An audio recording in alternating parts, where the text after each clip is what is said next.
لائیں کہیں کہ ہمارا رب اللہ ہے، پھر اس پر جم جائیں۔ ان پر فرشتوں کا نزول ہوتا ہے، نہ کوئی غم کرو نہ خوف، خوشیاں مناؤ جنت کی جس کا تم سے وعدہ کیا گیا تھا۔ اللہ کی ربوبیت پر اطمینان جب انسان کو ہو جاتا ہے، میرا رب اللہ ہے، ربی اللہ، انسان کے لیے نہ کوئی کھٹکا، نہ کوئی خطرہ، نہ کوئی خوف، نہ کوئی حزن۔ جو کچھ ہو رہا ہے کس کے اذن سے ہو رہا ہے؟ اللہ کے اذن سے۔ اللہ کے اذن کے بغیر پتہ تک نہیں ہلتا۔ یہ کوئی اندھا بہرا مادہ نہیں ہے جس سے مجھے کوئی خوف ہو۔ اندھا بھینسا چلا آ رہا ہو اس سے تو ڈرنے کا ہر انسان کو ڈرنا چاہیے، نہ معلوم کس کو ٹکر مار دے۔ لیکن نہیں، اس کائنات کو چلانے والا ایک سمیع و بصیر خدا ہے، وہ جو میرا دوست ہے، میرا ولی ہے۔ اللہ ولی الذین آمنوا یخرجہم من الظلمات الی النور۔ اللہ اہل ایمان کا ولی ہے، ساتھی ہے، پشت پناہ ہے، مددگار ہے، حمایتی ہے۔ بتائیے جسے یقین ہو جائے کہ اللہ میرا مددگار، اللہ میرا محافظ، اللہ میرا پشت پناہ، اللہ میرا حمایتی، اس کے لیے کوئی خوف ہوگا؟ اس سے کوئی ڈر ہوگا؟ میں مثال دیا کرتا ہوں ایک بہت سادہ، پنجاب کے دیہات کی۔ وہ بڑا چودھری ہے اور کوئی غریب کسان ہے۔ اس غریب کسان کے جانوروں کو ہر وقت اندیشہ ہوگا چوری کا، کوئی میری بھینس کھول کر نہ لے جائے، کوئی میرا بیل کھول کر نہ لے جائے۔ لیکن جس کے بارے میں یہ سب کو معلوم ہو کہ وہ جو بڑا چودھری ہے وہ اس کا دوست ہے، اس کی بچیا کو کوئی خوف ہوگا؟ اس کی بھینس پر کوئی ہاتھ ڈالے گا؟ اسے کوئی اندیشہ ہوگا؟ نہیں۔ کیوں؟ کہ وہ بڑا چودھری، بڑا اس کا یہاں کا سردار، جاگیردار، سب کو معلوم ہے وہ میرا دوست ہے، کوئی میرے خلاف اقدام نہیں کر سکتا۔ اس دنیا میں یہ چھوٹی سی بات اگر آپ کے دلی اطمینان اور سکون کا باعث بن سکتی ہے تو ذرا تصور کیجئے۔ میں لفظ تصور استعمال کروں گا صرف اس لیے کہ اس کا ہم جس کو کہتے ہیں ادراک اور شعور کر نہیں سکتے، اگر کے ساتھ کر سکتے۔ اگر یقین ہو کہ اللہ میرا مددگار اور یقین ہو کہ اللہ ہر آن میرے ساتھ ہے، پھر کوئی خوف؟ کس کا خوف؟ کوئی شے اللہ سے بالا تر ہے؟ کوئی قوت اس سے زیادہ طاقتور ہے؟ کوئی اس کے ارادے کو بدلنے والا ہے؟ کوئی اس کی مشیت کے آڑے آنے والا ہے؟ یہی بات ہے جو حضور نے فرمائی۔ یہ ایمان کا حاصل ہے لب لباب، کہ دیکھو اچھی طرح اس بات کو ذہن نشین کر لو، اگر تمام انسان مل کر تمہیں کوئی نقصان پہنچانا چاہے نہیں پہنچا سکتے مگر جو کچھ اللہ نے لکھ دیا ہو، اور تمام انسان مل کر تمہیں کوئی نفع پہنچانا چاہے نہیں پہنچا سکتے مگر وہ شے جو اللہ نے طے کر دی۔ آپ پھر میں کہوں گا ذرا طاری کیجئے، اسے فرض کیجئے، اسے سوچئے۔ اگر اس حدیث پر ہمارا دل ٹھکا ہوا ہو تو کسی سے ڈر ہوگا؟ یہ مجھے نقصان نہ پہنچا دے، یہ میری رپورٹ خراب نہ کر دے، یہ میری انکریمنٹ نہ رکوا دے، یہ میرا یہ نہ بگاڑ دے، یہ میرے یہ نقصان نہ پہنچا دے۔ اس کا ڈر، اس کا ڈر، اس کا خوف، اس کی خوشامد، اس کے لیے جا کر طرح طرح سے اپنی عزت نفس کو ذلیل کروانا اس کے سامنے، یہ سب کچھ کیوں کرتا ہے انسان؟ جب سمجھتا ہے کہ اس کے ہاتھ میں میرا کوئی نفع ہے، اس کے ہاتھ میں میرے لیے کوئی ضرر ہے، یہ مجھے کوئی غضب پہنچا سکتا ہے، یہ مجھے کوئی نقصان پہنچا سکتا ہے، یہ میرا کوئی کام بنا سکتا ہے، یہ میری کوئی ضرورت پوری کر سکتا ہے، اسی کا نام شرک ہے۔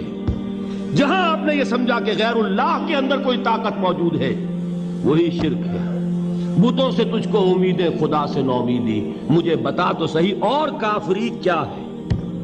شرک تو یہ ہے۔ جس پر بھی تمہیں یہ خیال ہے، کلمہ ہے یہ کلمہ سوم، لا حول ولا قوت الا باللہ، ذرا اس پر دل کو کبھی اگر آپ تصور کریں، پھر فرض کریں، دل ٹھک جائے اس پر، کوئی طاقت نہیں۔ یہی بات تھی جو شیخ عبد القادر جیلانی رحمۃ اللہ علیہ نے اپنی وصیت میں اپنے بچے سے کہی. 11ویں دینے والے ہیں، لیکن حضرت شیخ عبد القادر جیلانی کی وصیت اور تعلیمات کو کتنے لوگ ہیں تم جانتے ہو؟ یہ جن مقامات تک پہنچے ہیں وہ کس چیز کی بدولت پہنچے ہیں؟ انہوں نے جو پیغام دیا وہ کیا تھا؟ اے میرے بچے، جس طریقے سے قرآن مجید میں حضرت لقمان کی نصیحتیں جو ہے نقل کر دی گئی ہیں، میں یہ عرض کروں گا بالفرض اگر قرآن حضرت عبد القادر جیلانی کے بعد نازل ہوا ہوتا تو شیخ عبد القادر کی یہ نصیحتیں بھی قرآن میں درج ہوتی. اتنی اونچی نصیحتیں ہیں. اے میرے بچے، اس حقیقت کو ذہن نشین کر لے، لا فاعل فی الحقیقت ولا مؤثر الا اللہ. اس کائنات میں نہ کوئی فاعل حقیقی ہے نہ مؤثر حقیقی ہے سوائے اللہ. کسی شے میں کوئی تاثیر نہیں اگر اللہ نہ چاہے. آگ جلا نہیں سکتی اگر اللہ نہ چاہے. پانی ڈبو نہیں سکتا اگر اللہ نہ چاہے. زہر ہلاک نہیں کر سکتا اگر اللہ نہ چاہے. کوئی چیز فائدہ نہیں پہنچا سکتی اگر اللہ نہ چاہے.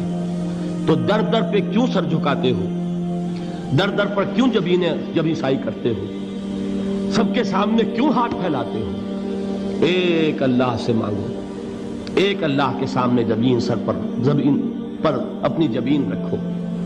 لا فاعل فی الحقیقت ولا مؤثر الا اللہ.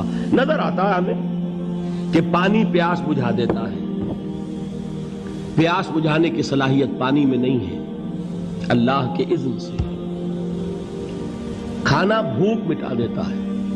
بھوک مٹانے کی صلاحیت کھانے میں نہیں ہے، اذن رب میں. دیکھیے یہی یقین تھا. حضرت موسیٰ علیہ السلام کا واقعہ یاد کیجئے. سامنے سمندر آ گیا ہے. قوم دیکھتی ہے پیچھے کہ گرد و غبار کا طوفان ہے. معلوم ہوا کہ فرعون اپنے لشکر سمیت آ گیا ہے. لشکر جب چلتا تھا تیز رفتاری کے ساتھ تو گرد و غبار کا جو طوفان اٹھتا تھا اس کا تصور کیجئے. اور لمحہ بلمحہ وہ قریب آ رہا ہے. پوری قوم نے کیا کہا؟ اے موسیٰ انا لمدرکون. اے موسیٰ ہم کو پکڑے گئے. قرآن مجید نے تو یہاں وہ باتیں نہیں لکھی ہے، لیکن تورات میں یہ درج ہے